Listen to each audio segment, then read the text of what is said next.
abantu abamnyama nabantu iyenzeka lento le ukuthi akho nto yamahala apha ebomini. Iyenzeka nihleli kufike abantu banemali, umuntu athi uzanenzela ipati, uzanenzela ubumandi, athi hayi uzothenga inyama kuthi konwatywe kuthi kwethini.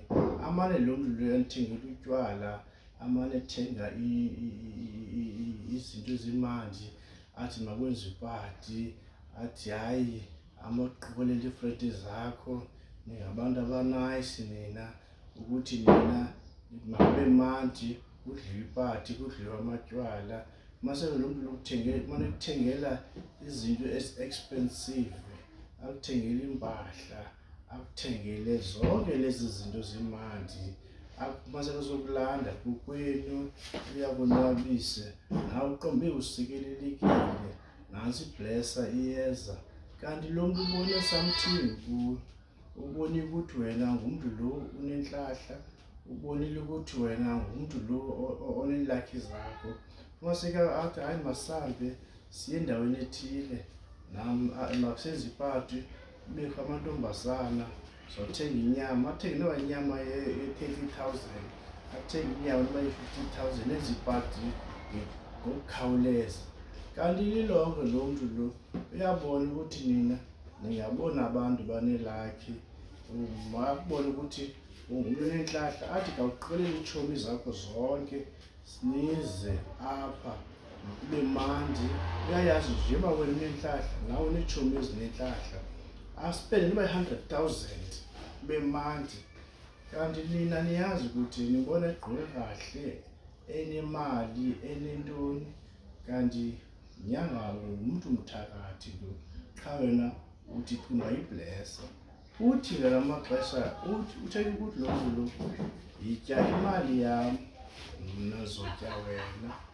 Uzibone izinto zakho zingaphumeleli, kanti nje usityala imali yakho, usityala inyama yakho, usityala utywala bakhe, yena ebusuku uyakujikela, uyakuthenga ngobugqwirha, ajikele azokufunxa le ntlahla yakho. Kodwa wena uzibone ezakho izinto azihambeli ndawo, izinto zakho ziyazitshona. Kanti yena wena ucinga iblessa, kanti ayoblessa le. Uthi tya imali yam, ndizotya wena. Wena zotya wena njani? Zotya wena ilakhi yakhe, omnye ude ubhubhe. Kanti lo mntu lowo ngumntu otheni, onemali, osondela kuwe. Nawe uthi nqa kutheni ndithanda abantu abanemali mna? Abanemali bonke basondela ecaleni kwam, kanti babone isibane sakho, kanti babone iintlahla zakho, kanti babone wena. Fumanisa abantu abanemali bonke bayakuthanda, babone ukuthi wena unedayimani apha ebunzi. Dayimani wena ayiboni le dayimani, kodwa yena uyayibona.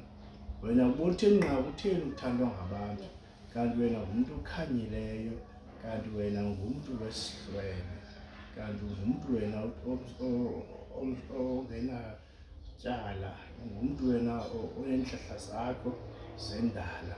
Ibless yona ibone ukuthi mamani isiza kuwe, ikonwabise lonke eli xesha la bless liya, ikuthenga ngale mali, ikuphe noma 3,000, 10,000, 100.